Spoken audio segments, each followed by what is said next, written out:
Have you ever felt a shiver down your spine when stepping into a certain place? A creeping sense of unease that whispers of unseen forces and forgotten tragedies. There are places scattered throughout the world, hidden in the shadows, that seem to hum with an energy not quite of this world. Buildings with long histories, whispers of sorrow echoing through their hallways, their very walls whispering of events best left undisturbed. Some dismiss these feelings as mere superstition, the product of overactive imaginations. But what about the places where the air grows heavy, where the temperature drops without reason, where a lingering sense of dread seeps into your bones? Are these just tricks of the mind, or are they echoes of something more profound, something unsettling, something haunted? This is a story about one such place. A room shrouded in chilling whispers and marked by an ominous number, room 313. It is a place where the veil between our world and the next wears thin, where the echoes of the past bleed into the present, and where the line between reality and nightmare blurs.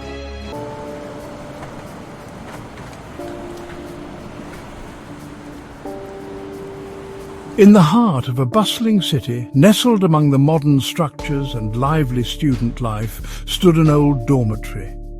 Its brick facade was weathered by time, the weight of countless stories and forgotten dreams etched into its very foundation. Inside, the air held the scent of old wood and dust, a testament to its long history. Most of its rooms buzzed with the energy of its student occupants, their laughter and conversations echoing through the hallways. But there was one room, situated at the end of a long, dimly lit corridor that remained perpetually vacant, room 313. Its door, a heavy dark oak, stood closed, a silent sentinel guarding the secrets held within. A palpable silence seemed to emanate from it, a stark contrast to the life that pulsed just beyond its threshold. The dorm manager, a weathered man with tired eyes and a nervous disposition, avoided mentioning the room whenever possible.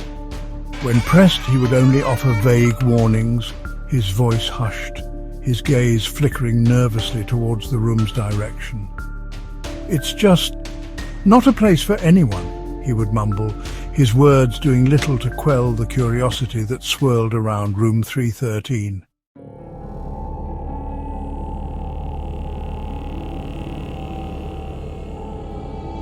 Don't worry, it's got character. 22-year-old Ryan, newly arrived in the city and eager to start his new chapter at the university, found himself facing a dilemma. The search for student housing had proven more challenging than he anticipated, leaving him with limited options. The old dormitory, with its affordable rent and proximity to campus, seemed like his only viable choice. Room 313, it's all we have left. The dorm manager had chuckled, his attempt at levity failing to mask the underlying tension in his voice. He handed Ryan a brass key, its surface cold and worn smooth with time. Ryan, oblivious to the room's infamous reputation, simply shrugged. A room's a room. He'd replied, his mind already preoccupied with the challenges of settling into a new city and university. Little did he know, room 313 was far from ordinary. It was a room where the mundane gave way to the inexplicable, and where a simple decision to spend a night could unravel the very fabric of his reality.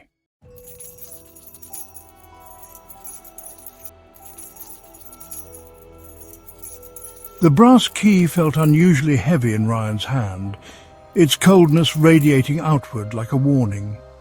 He stared at the worn numbers etched onto its surface, 313. Until this moment, it had been just a number, a random designation on a dorm room door. Now it felt like a gateway, a portal to something unknown, something he couldn't quite grasp. He navigated the labyrinthine hallways of the old dormitory, his footsteps echoing on the worn wooden floors.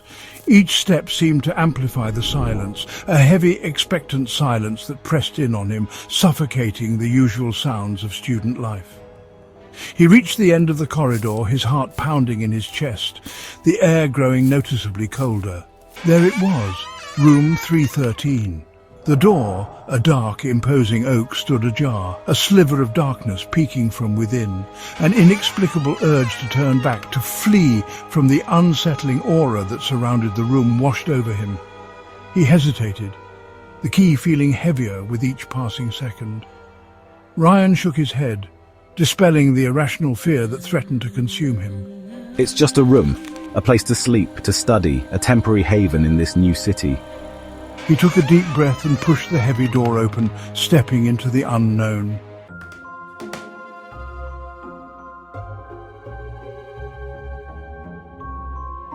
The first thing that struck Ryan was the silence. It wasn't the peaceful quiet of an empty room, but rather a stifling, oppressive silence that seemed to absorb all sound, all life. It was as if the room itself was holding its breath, waiting for something or someone. The air, it feels so heavy here. Dust motes danced in the faint light filtering through the window, illuminating the room's sparse furnishings. A single bed, its iron frame creaking slightly, stood against one wall. A desk, its surface scarred and worn, sat beneath the window, an old dusty chair pulled up to it.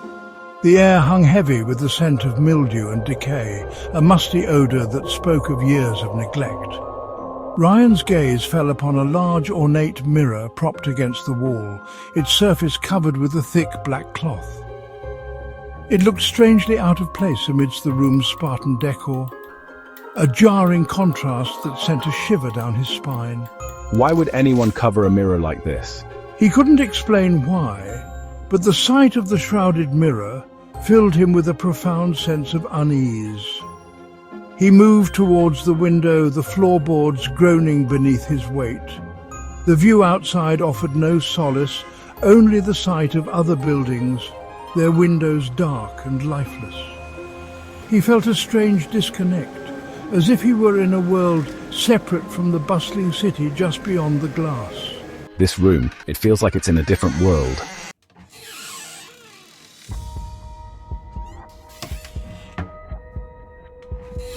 An unsettling feeling crept over Ryan, a prickling sensation on the back of his neck that made him turn around sharply, as if he were being watched. He scanned the room again, his senses on high alert. The silence was still there, deeper now, more profound. Is someone there? He moved towards the mirror, drawn to it by a morbid curiosity. It was as if the covered object held some sort of key to the room's unsettling atmosphere. His hand hovered over the black cloth, hesitant to disturb whatever lay beneath. As he stood there, a floorboard creaked behind him. He spun around, his heart pounding in his chest, but found nothing.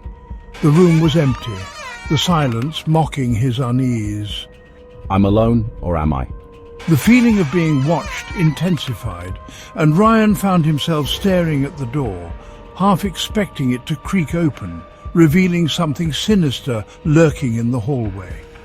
He tried to rationalize his fear, reminding himself that he was simply tired, stressed from the move, and letting his imagination run wild. It's just my imagination, I'm just tired.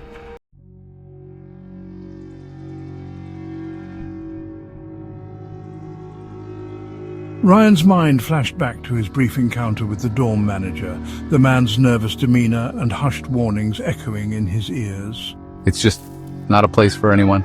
At the time, he dismissed the words as the ramblings of a superstitious old man. Now, alone in the suffocating silence of room 313, the words took on a chilling significance. What did he mean by that?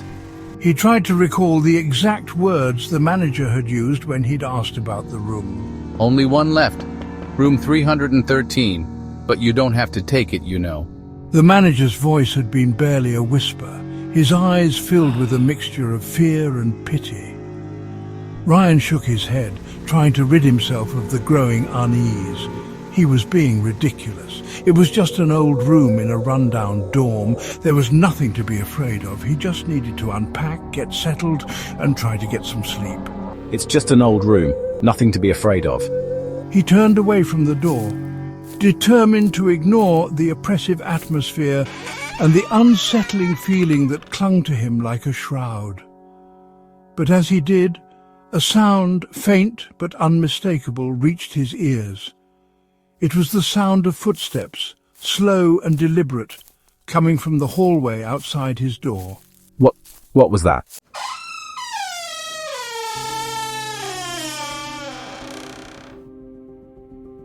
I tried to ignore the sound of footsteps, convincing myself it was just another resident returning to their room. But the slow, measured pace sent chills down my spine. It was as if whatever lurked outside my door was savoring the moment, drawing the tension taut, playing with my fear. He listened intently, every creak of the old building, every sigh of the wind against the window pane, amplifying his fear. The footsteps grew louder, closer, until they stopped right outside his door. I held my breath, my heart pounding against my ribs. Silence. I waited, each second stretching into an eternity, but the sound didn't return.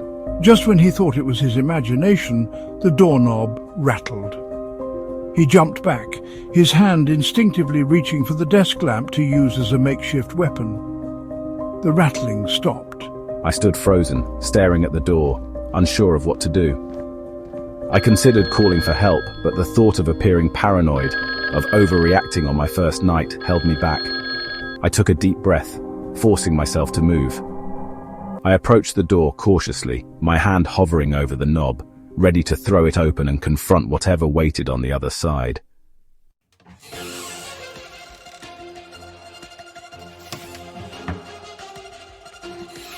The hallway was empty. Ryan stepped out, his heart still racing, and peered into the dimly lit corridor. There was no one in sight. He checked the stairwells at both ends of the hallway, but they were deserted. It was as if the footsteps had vanished into thin air. I returned to my room, locking the door behind me, a sense of unease clinging to me. I tried to shake off the feeling, attributing the strange events to the old building's tendency to creak and groan. I unpacked my belongings, placing my clothes in the old musty dresser, arranging my books on the desk. But no amount of normalcy could dispel the oppressive atmosphere that permeated room 313. Exhausted from the day's events, Ryan finally succumbed to sleep, his dreams plagued by shadowy figures and whispering voices. He woke with a start, his body bathed in cold sweat. His alarm clock flashed 3:13 a.m. He sat up in bed, disoriented, his heart pounding. The room was colder than before, the air thick with a strange energy that made it difficult to breathe.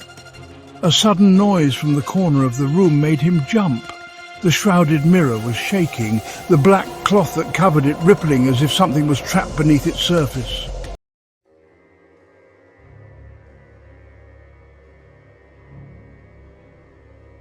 Ryan stared at the shaking mirror, his mind struggling to comprehend what he was seeing. It was as if something was trying to break free from its confines, its desperate struggle transmitted through the inanimate object. He watched, transfixed, as the shaking intensified, the mirror rattling against the wall. Suddenly my phone, lying on the nightstand, buzzed to life. I glanced at the screen, my blood running cold. It was an incoming call, but the number was unknown, the digits replaced with a series of X's. He hesitated, his finger hovering over the answer button. A wave of cold air washed over him, the temperature in the room plummeting. He could have ignored the call, dismissed it as a prank or a wrong number, but a strange compulsion, a morbid curiosity that he couldn't explain, drew him in. I pressed the answer button, lifting the phone to my ear. Static. A high-pitched whine pierced the silence, followed by a series of pops and crackles. Then a voice, barely audible above the static, whispered my name. Ryan. The voice was raspy, filled with a chilling urgency. He pulled the phone away from his ear, his heart pounding in his chest, unsure whether he had imagined the voice. Get out, now. The voice whispered again, the static fading for a moment, revealing the desperate plea.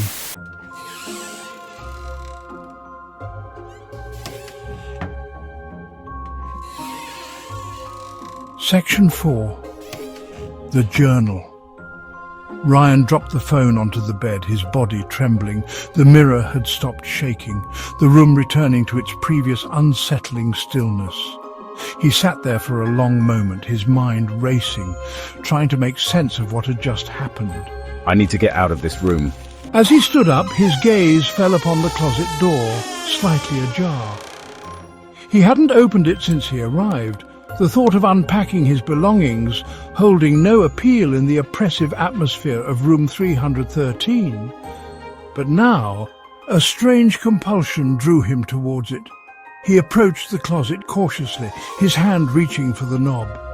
The metal was ice-cold to the touch, sending a shiver down his spine. He took a deep breath and swung the door open. The closet was small and cramped, filled with the musty scent of old clothes and forgotten memories. Clothes hangers hung from a metal rod, their shadows dancing in the dim light filtering through the doorway. He scanned the contents, his heart pounding in his chest, but there was nothing out of the ordinary. Just then, his gaze fell upon a small leather-bound journal tucked away on the top shelf, almost hidden from view. He reached for the journal, his fingers brushing against its worn surface. It felt strangely warm, as if it held a life of its own. He pulled it down from the shelf and opened it, his eyes scanning the faded ink and frantic scribbles that filled its pages.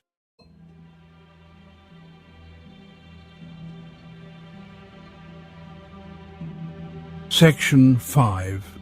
Marked by the Past. The journal's pages were filled with the ramblings of a troubled soul, the handwriting a chaotic mix of elegant cursive and frantic scribbles. Dates were scattered throughout the entries, marking the passage of time, but the name that appeared most often, scrawled across the pages with a desperate urgency, was Salman. Salman, who are you? Ryan flipped through the pages, his eyes scanning the entries, trying to piece together the story that unfolded within the journal's worn covers. Sketches of a shadowy figure haunted the margins, their eyes wide with terror, their mouths contorted in silent screams. The entries spoke of fear, of paranoia, of an unseen presence that tormented Salman's waking hours and haunted his dreams. He paused at a page stained with what appeared to be dried blood, the ink smeared across the surface. The entry was short, filled with a raw terror that leaped off the page. They're here, it read, the words barely legible. They're watching me. They want me to join them. Ryan closed the journal, his stomach churning. A cold dread settled over him, a chilling certainty that the name Salman and the unsettling events of room 313 were somehow intertwined. He needed answers, and the journal, with its cryptic entries and chilling sketches, seemed to be the only key to unlocking the secrets of the past. He tucked the journal under his arm, a sense of urgency growing within him. He had to find out who Salman was, what happened to him, and what it all had to do with the nightmare that was unfolding around him.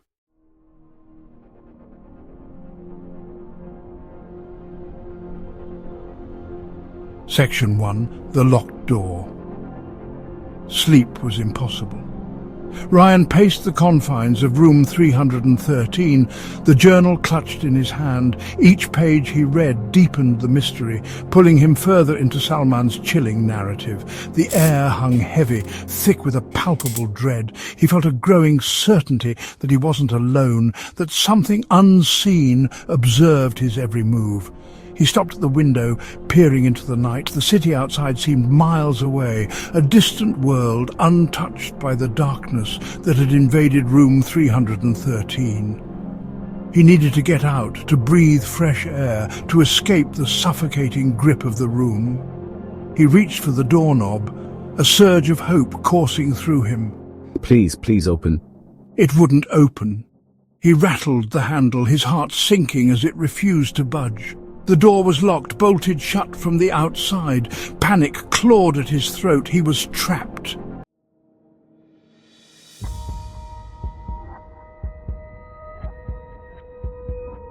Ryan pounded on the door, his desperate cries for help swallowed by the thick walls of the dormitory. Silence. He was alone, cut off from the outside world, a prisoner in a room where the very walls seemed to close in on him. His gaze darted around the room, searching for another way out, an escape route he might have missed. The single window, its glass cold and unyielding, offered no escape. He was trapped on the third floor with no fire escape in sight. He sank to the floor, his back against the cold, unforgiving wood of the door. The journal lay open beside him, its pages filled with Salman's increasingly frantic entries. They read like a desperate plea for help, a warning from beyond the grave. Whispers seemed to emanate from the walls, barely audible at first, then growing louder, more insistent. He couldn't make out the words, but the tone sent shivers down his spine. They were filled with a chilling familiarity, a resonance that echoed the fear he felt in the depths of his soul.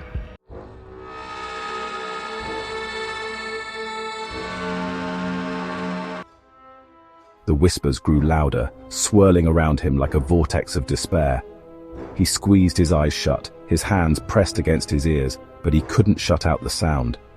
It was as if the room itself was speaking, its voice a chilling blend of sorrow and rage. Then a name cut through the cacophony, sharp and clear.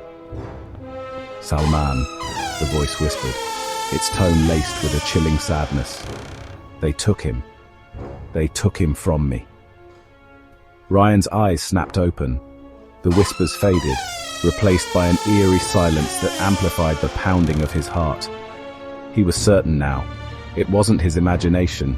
Something else was in the room with him, something unseen but undeniably present. He thought of the shrouded mirror, of the unknown caller, of the journal entries that spoke of an unseen presence. It was as if the room itself was alive, its walls imbued with the residue of past horrors, its very air thick with the weight of unspoken tragedies.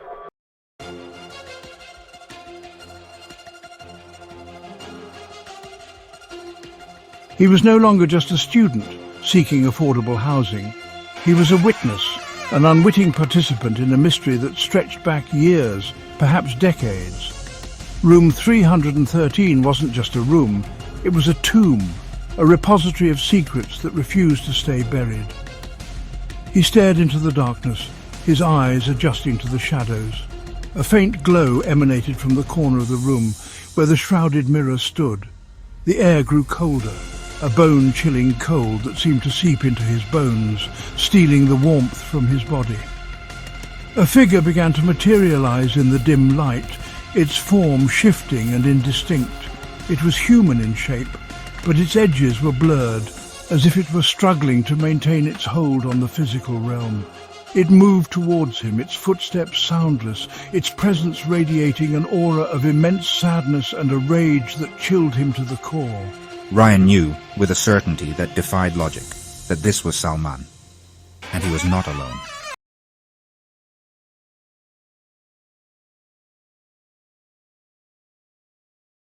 Sleep, when it finally claimed Ryan, was not a respite but a descent into a new circle of terror. He dreamt of fire. Flames, angry and hungry, consumed the familiar furniture of room 313, twisting the shadows into grotesque shapes that danced with macabre delight. The air itself seemed to crackle with heat, the scent of burning wood filling his nostrils, making him cough. Through the roaring inferno, a figure emerged, wreathed in flames, yet somehow untouched by their destructive power. Its eyes, two burning embers, locked onto Ryan's, and a scream filled with an eternity of suffering tore through the crackling silence. They locked me in here. They left me to die. Ryan tried to turn away to escape the horrifying spectacle. But an unseen force held him captive. He was bound to the spot, forced to witness the figure's torment, his own terror mirroring the agony etched onto the burning face before him. Justice. Bring me justice.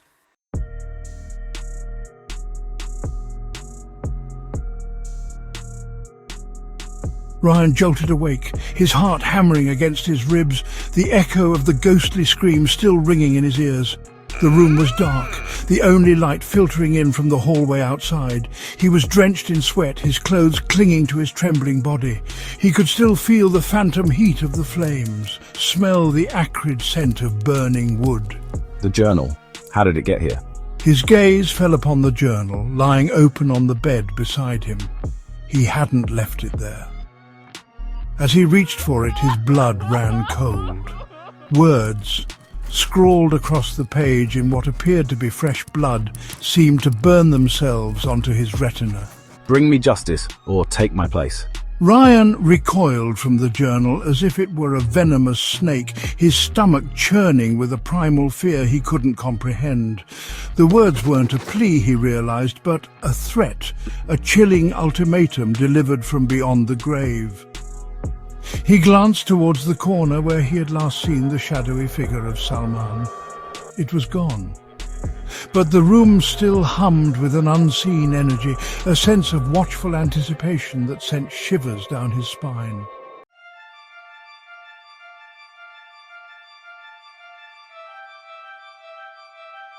Driven by a mixture of fear and a burgeoning sense of responsibility for the tormented soul trapped with him, Ryan began to investigate.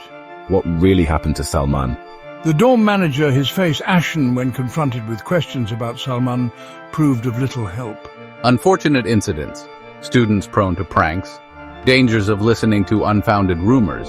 Undeterred, Ryan delved into the dormitory's archives, sifting through years of student records, his search leading him to a dusty box tucked away in a forgotten corner. Inside, he found a file labelled simply Salman Khan, a faded photograph clipped to the front. He looks like any other student, full of life and promise. The file contained scant details.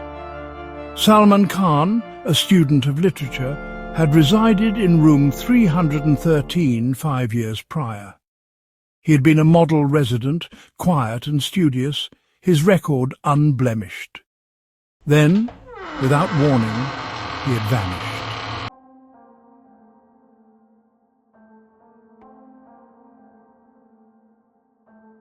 The more Ryan learned about Salman, the more determined he became to uncover the truth behind his disappearance. I need to find out what really happened to him. He spoke to former residents, but their memories were hazy, their recollections clouded by time and a reluctance to revisit the unsettling events of the past. He was nearing the heart of the mystery. He could feel it. But with each step closer to the truth, the darkness surrounding him seemed to press in, the air growing colder, the whispers louder, more insistent. What was that? One evening, as Ryan sat in the dimly lit common room piecing together the fragments of information he had gathered, the lights flickered and died. The room was plunged into darkness, the sudden silence amplifying the sound of his own breathing. Then he heard it, a blood-curdling scream echoing from the floor above, followed by the distinct thud of a body hitting the ground. Panic surged through him, cold and sharp. He knew with a sickening certainty that he was out of time. I have to get to room 313. I have to help Salman, even if it's already too late. As he ran, the air grew heavy, the temperature plummeting as if a cold front had swept through the dormitory. He could feel eyes on him, unseen presences lurking in the shadows, their chilling gaze following his every move. He reached the door to room 313, his hand shaking as he reached for the knob. It wouldn't turn. The door was locked, sealed shut. He rattled the handle frantically, his desperation growing as the realization dawned on him. He was trapped, and time was running out.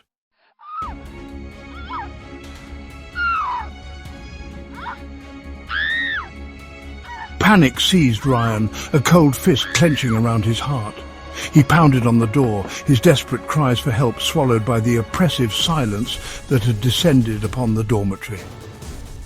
The hallway, usually bustling with students coming and going, was deserted, as if the very building itself had conspired to isolate him, to deliver him to the unseen force that lurked within room 313. Help! Somebody, please help me! He threw his weight against the door, but it wouldn't budge. It was as if an unseen hand held it shut, barring his escape, sealing his fate. He could feel the darkness closing in on him, the air growing colder, the whispers growing louder, their tone shifting from sorrow to a chilling triumph. Salman, I'm so sorry. A wave of guilt washed over Ryan, a chilling realization that he had been a pawn in a game he didn't understand. His every move orchestrated by forces beyond his comprehension. The floor seemed to tilt beneath his feet, the walls closing in, suffocating him. He stumbled back from the door, his hand instinctively reaching out to steady himself. His fingers brushed against something cold and hard. The journal. He clutched the worn leather cover, a strange sense of comfort radiating from its familiar weight. It was the only tangible link he had to Salman, to the truth that lay hidden beneath layers of fear and despair. He opened the journal, his eyes frantically scanning the pages, searching for an answer. A way out of the nightmare that was closing in on him.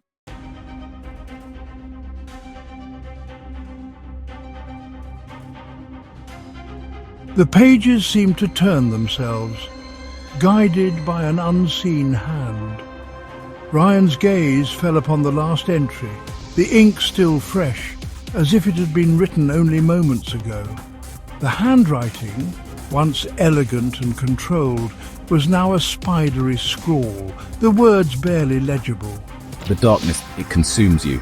The entry read, each word a chilling echo of Salman's descent into madness. There is no escape, only oblivion, or a chance to join me, to make them pay. Ryan's breath caught in his throat. The air grew heavy, the temperature plummeting as a bone-chilling cold enveloped him. He could feel his heart pounding in his chest, a frantic rhythm against his ribs.